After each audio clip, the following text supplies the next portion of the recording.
Меніңше, біздің әкеміз әлемдегі ең жақсы әке. Ешкімге қатты сөйлемейді, ешкіммен ренжіспейді. Біздің сабақтарымызға көмектеседі. Ал жазда біз әкемізбен орманға кіріп кетіп саңырауқұлақтар тереміз. Бүлдірген, қой бүлдірген сияқты орман жидектерін үйімізге шелектеп теріп әкетеміз. Бірде тіпті әкеміз бізге бұғыларды көрсетті. Анамыздың Бақиға аттанғанына 4 жыл болды. Әкеміздің қолына 7 бала қалдық.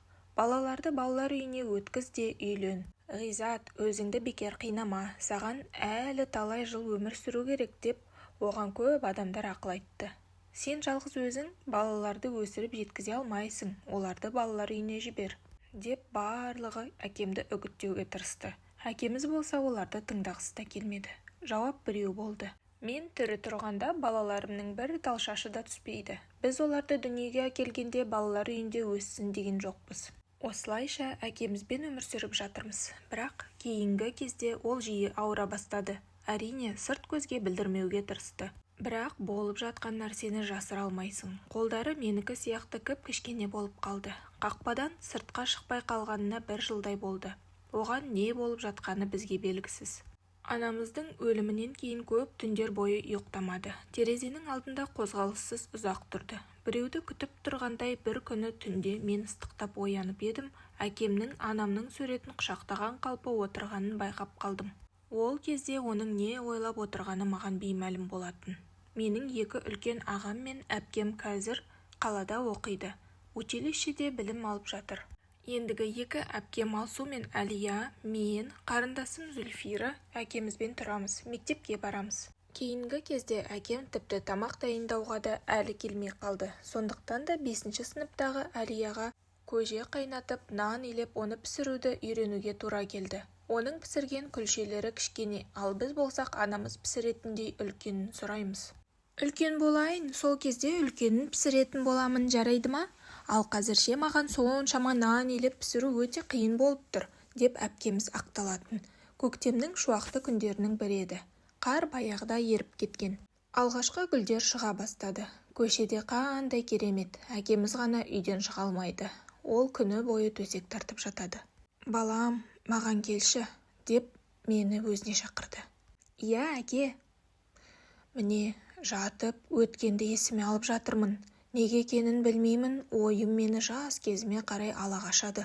Мен сендердің аналарыңды осындай тамаша бір күнде кездестірдім. Содан бері қаншама су арнасымен ақты, сол кездегі сәттерді бүгінгі күн сияқты есімде қалдырыппын. Сол шақтарда Гүлнұрыма алғашқы рет бәйшешектер сыйлап едім. Әкем үндемей қалды да қабырғаға қарай бұрылды. Ойланып жатты да сергек үнмен: ұлым, жазыққа барып бәйшешек теріп келші. Осы көктемде мен бәйшешектерді әлі көрген жоқпын. Сен теріп әкелген гүлдерді төсегімнің жанына қойып қарап жатайын. Мен тез келем, әке. Басымды изеп, мен бірден үйден жүгіріп шығып тез арада ең әдемі гүл шоғырын алып кірдім. Бөлменің ішінде жұпар иіс қалқып жүр. Үйіміз жап-жарық болып, әкеміздің де көңілі бір серпіліп қалды. Мен әкемді қуанта алғаныма қуанып, күні бойы көтеріңкі көңіл күймен жүрдім. Ұйықтардың алдында әкем мені тағы да өзінің жанына шақырды. Сен енді үлкенсің, балам, бәрін түсінесің. Мен де осылай тез қартайып қаламын деп ойлаған жоқпын. Сендерді аяққа тұрғызып, оқытам, үйлендіріп той жасаймын деп армандадым. Байқаймын, оған жете алатын емеспін. Оның сөзінен мен өзімді жаман сезіне бастадым. Әкем болса ары қарай сөзін жалғады. Ешкімде өзін алдыда не күтіп тұрғанын білмейді. Егер кенеттен мені ауруханаға алып кетсе, менсіз тіршілік етіп үйреніңдер. Ұсақ түйекке бола ұрыспаңдар, тату өмір сүріңдер. Өмірде көп қиындықтар болады, сен бірақ барлығын жеңе біл. Мен ауруханада болғанда сабақтан қалып қойма. Әпкелерің мен қарындастарыңа қамқор бол, сен енді қолыңа балта ұстай аласың, үйге шаруашылыққа қара. Мен сені жаныма жайдан жай шақырмадым. Мен үшін құнды бір зат бар еді. Соны саған берейін деп едім. Осы сәтте әкем қатты жөтелге булықты. Мұндай жөтелі ұзаққа барушы еді. Сонымен қатар әкем жөтелген сайын жанындағы шелекке қоңыр қызыл сұйықтықты түкіретін. Содан кейін күші қалмай әлсіреп басын жастыққа сүйеп үнсіз жататын. Міне, қазір де солай. Маған енді бірдеңе берейін деп еді, қайтадан жөтелі асқынып кетті. Жарайды, балам, ертең жалғастырамыз, деп әкем терең демалды. Басым қатты айналып кетті. Әкем ауырғалы бері мен үлкен төсекте әкеммен бірге ұйықтайтынмын. Түнде оған дәрі мен су беретінмін. Бүгін бірақ әдеттегідей емес, басқаша. Балам, бүгін мен өзім жалғыз ұйықтаймын, деді әкем. Мен оның жанына жатуымды өтініп қанша сұрасам да ол көнбеді. Біз әпкем Әлия екеуміз мектепке таңертең барамыз. Сондықтан ерте тұрамыз. Кейде мен қулық жасап ұйқыдан оянсам да жылы төсектен тұрғым келмей жатып аламын. Міне, осылайша Әлия тамақты ысытып, шай әзірлегенше жатамын. Үйдің ішін тәтті иістер алып кеткенде ғана төсегімнен атып тұрамын. Бүгін де көбірек жатқым келді. Әпкем тұрды, жуынды, шәйнек те қайнады. Ыдыстардың сыңғыры естіле бастады. Мен болсам әлі ұйықтап жатқан кейіп танытудамын. Әдетте әкем де бізден бірге шай ішетін. Сондықтан Әлия алдымен дастарханға әкемді шақырды. Әке, мен саған шай құйып қойдым. Жауап болмады. Әке, шай суып қалатын болды, деп әпкем шақырса да, әкем орнынан тұрмады. Әлия оның төсегіне жақындады. Әкешім. Жан түршігерлік айғайдан мен төсегімнен құлап түстім. Әлия ақ жаймадан да аппақ болып кеткен. Көздерінде қорқыныш, өзінен бірдеңені қуып жатқандай екі қолын сермей береді. Бұл шудан басқалар да оянды. Әлия болса бір сөзін қайталай берді. Біздің әкеміз өліп қалды, көмектесіңдер, қайтыс болып кетті. Мені тоқ соққандай. Қалайша қайтыс болды? Бұл сөздерді менің сәби санам қабылдамады. Тісім тісіме тимей сақылдап, тыныстау тым қиындады. Бір орнымда қаққан қазықтай тұрып қалдым. Жылай да алмадым, бір сөз де айта алмадым. Балалардың ең кішісі 1-ші сыныпта оқитын Зүлфира нәзік даусымен жылап жіберді. Менің құлағымда енесінен алғаш айырылған күшіктің өксігендей сол бір аянышты дыбыс әлі тұрғандай. Кішкентай қарындасымнан кейін алсуда жылап қоя берді. Үйіміз тоқтамайтын жылауға, жан күйдіретін өксікке толып кетті. Біздің жасымызды тоқтататын әлемде ешқандай күш жоқтай сезілді. Айналамыз қап-қара көңілсіз болып қалды. Әкемнің төсегінің жанында төртеуміз ұзақ жылап отырдық. Әкеміз бізді аяп орнынан тұрып кетер деп ойладық бекен мүмкін. Әкетай, ояншы, бізді жылатпа, деп Зүлфира оның қолынан тартқылады. Ол болса еш қозғалыссыз жатты. Сөйте тұра оның көздері ашық болды. Ал өлгендердің көздері ылғи жабық жатады. Мүмкін әкеміз бізбен ойнап жатқан шығар. Біз оның иықтарынан сілкіледік. Зүлфира тіпті оның шашынан да тартқылап көрді. Бір кезде біз әкеміздің алақанын қатты жұмып бірдеңені ұстап жатқанын байқадық. Бұл біздің отбасылық фотосуретіміз болатын. Арамызда анамыз да бар еді. Қайда кетті сол бір бақытты күндеріміз? Мен өзімнің орманға қалай кетіп қалғанымды білмеймін. Сірә биік қарағайлардың арасынан жан тыныштығын іздеген болармын. Түске қарай үйге оралдым. Қақпалар айқара ашылып, аулаға адамдар лық толыпты. Барлығының жылаудан көздері ісіп кеткен. Әр жақтан құлағыма әңгімелердің үзінділері жетіп жатыр. Әй, сорлы байғұстар, әлі тіпті кішкентай ғой. Жылытатын бір жақын жандар да қалмады. Айтпа, аталары мен апалары да жоқ. Қыздар жылай бергеннен ісініп кетіпті. Ақ матаға оралған әкемді бөлменің ортасына жатқызды. Үлкендер бізді жұбатып тыныштандыруға тырысты. Иә, жер бетінде ешкім, ештеңе мәңгілік емес. Сендерге ауыр тиді, бірақ Құдай қаласа аяқтарыңнан тік тұрып кетесіңдер. Бұлайша көп жылай беруге болмайды. Көз жастарың әкелеріңнің қабіріне кіріп, ол содан кейін сыз жерде жататын болады. Кешке қарай қаладан үлкендеріміз екі ағамыз бен әпкеміз келді. Біреулер оларға оқу орындары арқылы хабар бергенге ұқсайды. Қайтыс болған адамды бір түнге үйінде сақтау керек екен. Түнге қарай әкемнің мәйітінің жанына жасы үлкен көршілеріміз жиналды. Балаларға марқұм болған адаммен бір үйде ұйықтау болмағандықтан бізді қарама-қарсы үйге алып кетуге бекінді. Мен көршінің үйіне баруға қарсы болдым. Өйткені әкемнің өліміне әлі сенбеген болатынмын. Әкемнің жанында болғым келді. Жақсы, ұлына қалуға болады, деп ақсақалдар маған рұқсат берді. Көзімді жұмып қоймайын деп қорқып түні бойы әкемнің мәйітінің жанында отырдым. Кенеттен ол терең дем алды. Әкем тірі, қараңдар, ол дем алды, әкем өлген жоқ, деп айқайлап орнымнан атып тұрдым. Бетінен барып сипадым. Мен бірде естігем. Біреуді қайтыс болды деп ойлаған екен, ал оның уақытша ғана жүрегі тоқтапты. Ол адам өзіне өзі келіп, орнынан тұрғанда бәрін таңғалдырған екен. Мүмкін біздің әкеміз де өлмеген шығар. Үлкендер селт ете қалды. Бала шаршады, ұйқыға жатқызыңдар, деді біреу. Таңертең мен көршінің үйінде ояндым.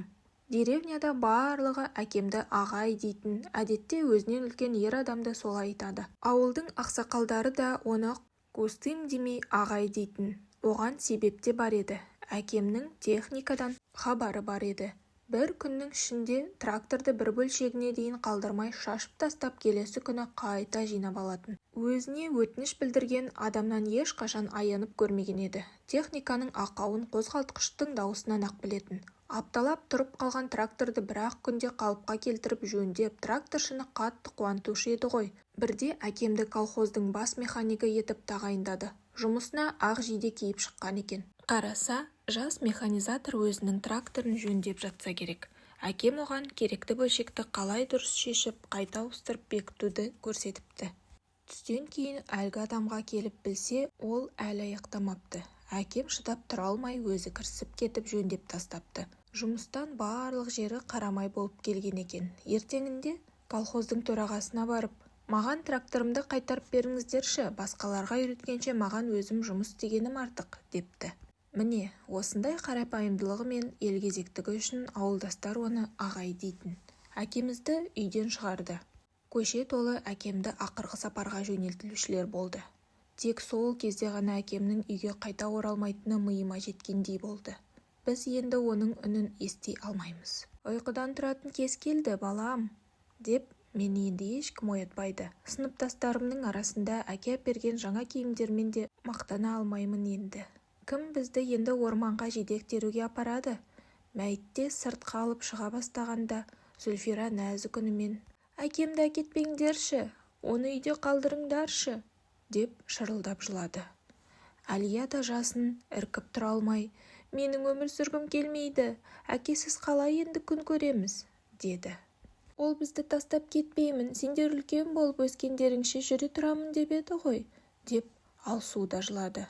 Бейіт басына кіре берісте молда Құран оқып дұға бағыштады. Одан кейін мәйітті терең қазылған шұңқырға келді. «Әкелеріңді ақырғы рет бір көріп қалыңдар», деп молда бізді шақырды. «Ылғи да осындай мейірімді тату болыңдар. Тірілерге тіршілікті жалғастыру керек. Көп жылауға болмайды, әйтпесе әкелеріңнің жаны да қиналады». Мен соңғы рет әкемнің бейнесіне үңілдім. Соңғы рет. Оның жансыз денесін қазылған көрге ақырындап түсірді. «Әке, әкешім», деп мен емес жүрегім бірге жұлынып кетіп бара жатқандай айқайладым. Бізге 3 уыс топырақ алып қабірге тастауды бұйырды. «Әкемді топырақпен көмбеңдерші», Зүлфира жігіттерге жүгіріп барып, күректерін тартып алмақшы болып жүр. «Өтінемін, керек емес, кетіңдер, сендер жаман адамсыңдар. Анамызды да сендер жерге көміп тастадыңдар. Мен білемін, ол жақтан ешкім қайтып келмейді». Ол кішкене қолдарымен жігіттердің күректерін тартып алғысы келіп жан таласып жүр. Оны қабір басынан алып кетейін деп біреулер ұмтылғанда, Зүлфира қолынан шығып кетіп шалынып шұңқырға құлап кете жаздады. Үлкендер оны әрең дегенде ұстап қалды. Тез арада әке қабірі дөмпешікке айналды. Оны ағаштармен қоршап қойды. «Бұл адам тірі кезінде қандай жан еді?» деп молда салт бойынша жиналғандардан сұрады. «Жақсы», деп барлығы бірдей жауап берді. «Ағай қайырымды, ықыласты адам болатын. Жаны жәннаттан болсын, топырағы торқа болсын, пейіште нұры шалқысын, оның жаны жәннатта дамылдасын.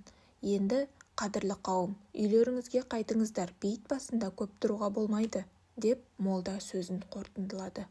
Жетеуімізді кішкене дөмпешіктің жанынан алып кету қиын болды. Біз ол жерді айнала тұрып, жылап, сықтап, өксіп, қиын күйге түстік. Әсіресе кішкене Зүлфираның қайғылы күйін көру бәрімізге ауыр тиді. «Бұл жерде әкемізді қалай тастап кетеміз?» деп өкірді ол. «Оған бұл жерде қорқынышты, кім оған дәрісін әкеледі? Мен оны бұл жерде тастамаймын. Қане, оны үйге алып кетейік. Біз әкесіз қалай өмір сүреміз?» Біз қабір басында ұзақ тұрдық. Менің жаңа үйілген топыраққа жата кетіп құшақтап бар даусыммен: «Әкетай, мен сені ерекше жақсы көремін, әлемде сенен артық ардақты жан жоқ», деп айқайлағым келді. Бірақ ол менің кеш айтылған жүрек сөзімді бәрібір естімейді. Бұрын тіршілік қайнап жататын біздің үйіміз бірден босап тып-тыныш болып қалды. Теледидар да, шкафтағы әдемі ыдыстар да көңілсіз жағдайды өзгерте алмады. Мен әкеме жұлып алып келген бәйшешектер де қурап қалды. Әкемді жерлеп келген соң оны үйде еске алу үшін адамдар жиналды. Әйелдер дастархан жайып барлығын еске алу асына шақырды. Бәрі дастарханға ет отырып жатқанда үйге бір милиционер мен бейтаныс екі әйел кіріп келді. Милиционер үлкен әпкемді өзіне шақырып алып құлағына бірдеңелерді сыбырлап жатты. Оған не айтқанын білмеймін, бірақ әпкемнің беті бірден бозарып сала берді.